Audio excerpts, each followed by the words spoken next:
What's up guys, welcome to the channel, and in today's video we are going to discuss args and quarks in Python. So many of the Python programmers, most importantly the advanced Python programmers, also falter in this topic right here. So in this video we are going to go into this topic very smoothly, and I'm going to explain it to you how args and quarks work very clearly. So this Python program right here, this was the fifth exercise video, and if you guys haven't accessed my Python for Absolute Beginners playlist, the link is in the description. And this was a really good exercise, so please make sure that you check it out. So moving on, I'm going to make a new Python file right here, and I'll name it as args and kw. So you just have to make sure that your Python file name does not clash with the module name. Until and unless it does not clash with it, you are fine to go. So right here, as you can see, my Python file is opened. I am going to zoom in, and I'm going to define a function right here. So I'm going to write def, and after that I want a function that just prints names, four names. So I'm going to write print names, and I have faltered in the spelling right here. So this function, it takes four arguments, a comma b comma c comma d, and after that it prints those names. So I'm going to write a comma b comma c comma d, and I am going to pass some names in this function. So I'm going to write print names, and after that I'm going to pass Ansh, then I'm going to pass Suman, then I'm going to pass Sid, then Lewis. And if I run this program right here, as you can see, the function will print all the names for me. So it's nothing new, the function will print Ansh, Suman, Sid, Lewis. But if someone, for example Vic, comes in and tells me that I've been watching your channel for so many times, and why haven't you recognized me and added me in this function? So I'll tell him that wait, I'm going to write your name right here. So I'll write Vic, and after that if I run this function right here, you know that it will give me an error because I have passed in 5 arguments, but the function actually takes 4 arguments. So what I'm going to write is that I'm going to write d comma e, and after that I'll put comma e in the print statement as well. So if I rerun this program right here, it is going to print Vic's name as well. Now you guys must tell me that wow, you have done a great job. But for example guys, if I have a lot of requests, for example if I have Simon's request, if I have Ridh's request that please add my name, please add my name, then is this a good practice? Is this what I should do? Should I put an F right here, then a G right here, then a H right here, and do the same thing right here? No, right? Because this is not a good practice, and this is not a feasible way in order to do this. So what I'm going to do is that I'm going to comment this statement, and after that I'll comment this as well. And now I'm going to make the use of args. Now what is args? Args is abbreviated for argument, but the catch is the one star here. So I'm going to define a function in order to show you. So I'm going to write print name using args, and after that I'm going to write star args. So I'll print args 0. Now why have I added star args right here? Guys, this star args right here, you can add in a dictionary into it, you can add a list inside this, and the args right here, it converts the dictionary and list into a tuple, and after that whatever you want to do with the args in the function, it does that.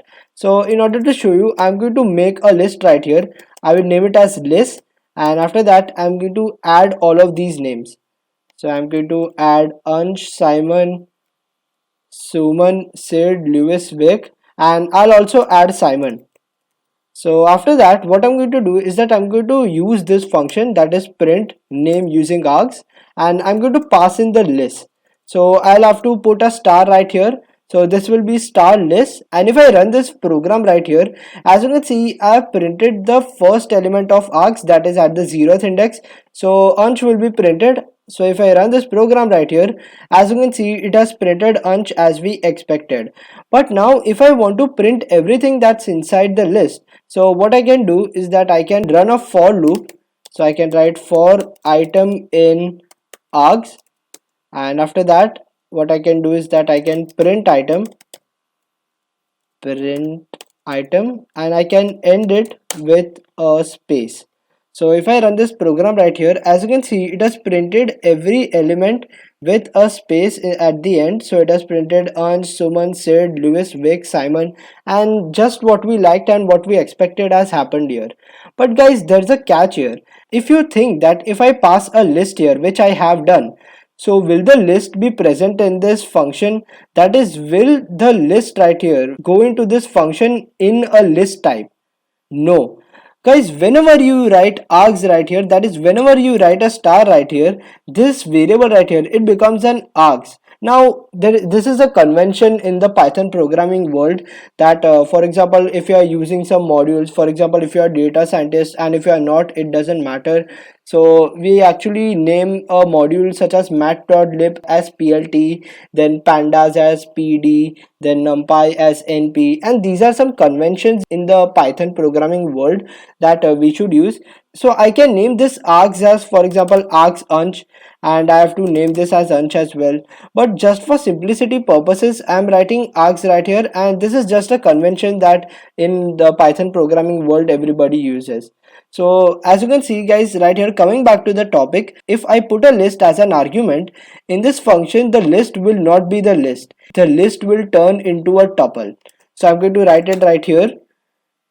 The args will be a tuple, and if I print the type of the args, so I'll write print type args. So as you can see right here guys, that I've printed the type of the args.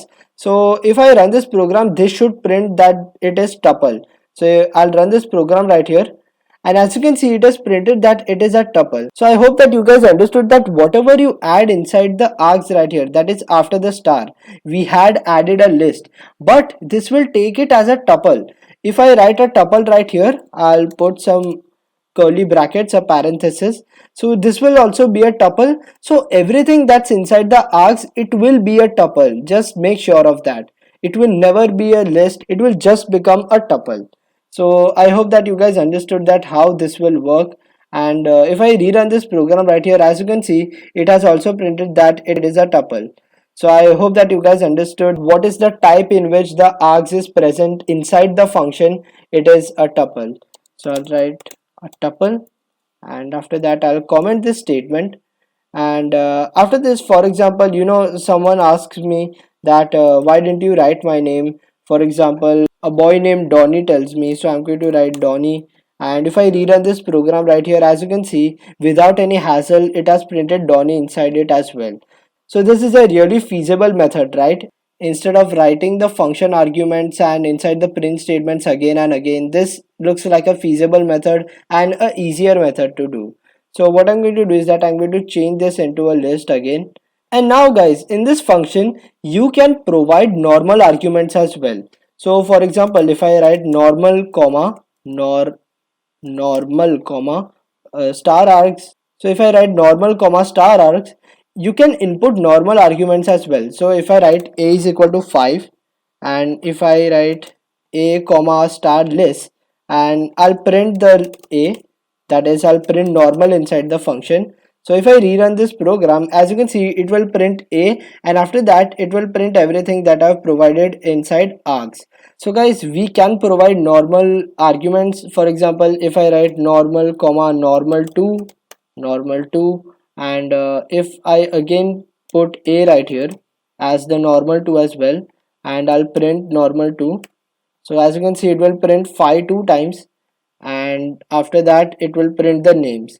So this is how we can use normal parameters inside this. But guys, for example, if I want to write normal comma normal after the args, that is I'll put a comma right here, and after that I will remove this comma.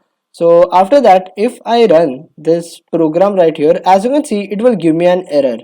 It will show me that this is missing two keyword arguments, normal and normal2. So what I'm going to do right here is that I'm going to shift this list ahead of this a, and I'll remove this comma. And if I run this program right here, as you can see, it is still giving me an error.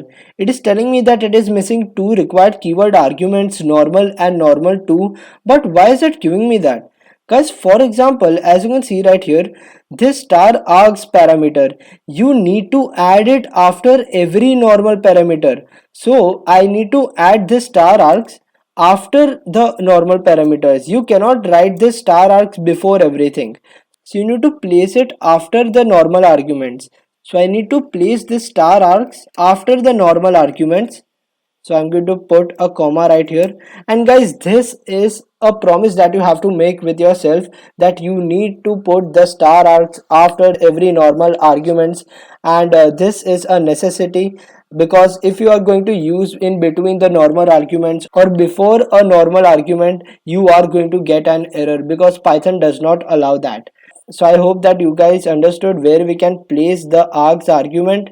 And now guys, let's talk about quarks. Now what are quarks? Quarks are similar to args. Now guys, these two things, args and quarks, they are used only when you want to use them. So for example, if I remove the args parameter from here, it won't give me an error, because it will use only if it is present. So if I'm going to run this program, as you can see, it will still run the program. So it won't give me an error. Why? Because it will only use if it is present. So if I put the list back inside the parameter and if I rerun it again, it will use the args and it will print everything that was inside the list, that was inside the tuple, because inside the function it becomes a tuple. So after this, what I'm going to do is that now we'll use quarks. Now I'm going to write star star quarks, and after this I'm going to make a dictionary and I'll name it as kw. So kw will be equal to for example, Ansh is the classmate, and Suman is the teacher. After that, Sid is the monitor, and Vic is the chef. So right here, as you can see guys, I have made a dictionary with their names and some roles assigned to them, that Ansh is a classmate, Suman is a teacher, Sid is a monitor, Vic is a chef. So now what I'm going to do is that I'm going to pass this kw, and how I'm going to do that, I'm going to put 2 stars, and after that I'm going to put kw. So now if I run this program right here, as you can see, it will print every name because I haven't used the kw inside the function. And after this, what I'm going to do is that I'm going to write for I key comma value in kwargs dot item, and after that I'll make the use of f strings now. So f is equal to key, and after that I'm going to write value, and I'll put a backslash n right here. So if I run this program right here, as you can see guys, that we are passing kw as the parameter. So what the function will do is that it will take a key and value from item, that is Ansh and classmate in this key. So it will print Ansh is classmate, then Suman is teacher, Sid is monitor, and Vic is chef. So now what I'm going to do is that I'm going to run this program, and as you can see, it has printed Ansh, Suman, Sid, Lewis, and everything inside the args parameter. And after that, it has printed everything that was inside the quarks parameter. So this is how we can use the args and quarks parameter. The program looks a bit messy. So what I'm going to do is that I'm going to go back to the program right here, and after that I'm going to print some new line characters.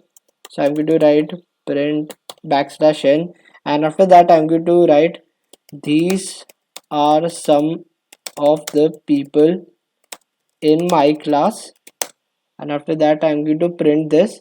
So oops, I have removed the bracket from here, so I've done that.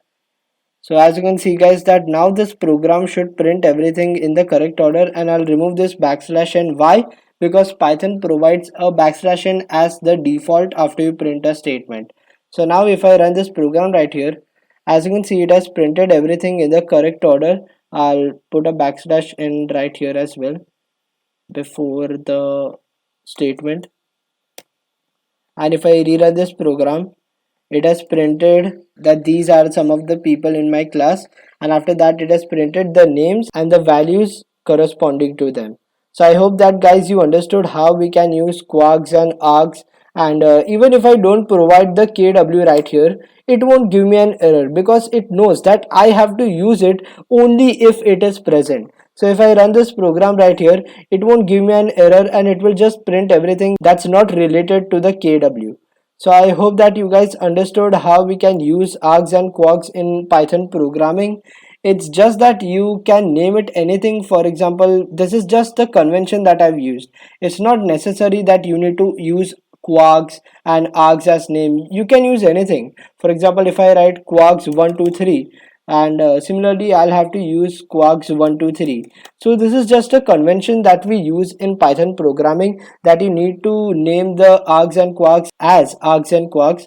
So this is just what the Python programming world has done. They have just used this convention, and I hope that you guys understood today's video, how the list is converted into a tuple in args, and then how we can use quarks, and how we can provide normal arguments to the function, that is by writing everything inside this, that is by writing everything before the args.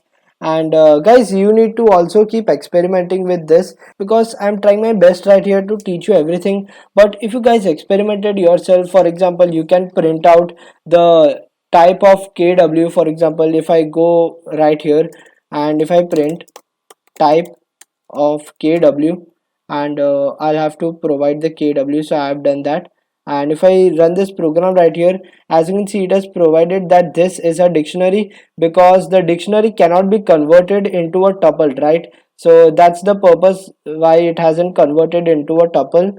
So the dictionary is the only case in which the program does not convert it into a tuple, whereas if it was a list, it would have converted into a tuple, and after that it would have entered the function. So I hope guys that you understood today's video. If you liked the video, please hit the like button and subscribe to the channel. And if you haven't accessed my Python for Absolute Beginners in English playlist, because this is basically in a series, I'm going from the beginner step to the advanced level, and please access that playlist. The link is in the description. So thank you so much guys for watching this video. Hope you're safe, and I'll see you next time.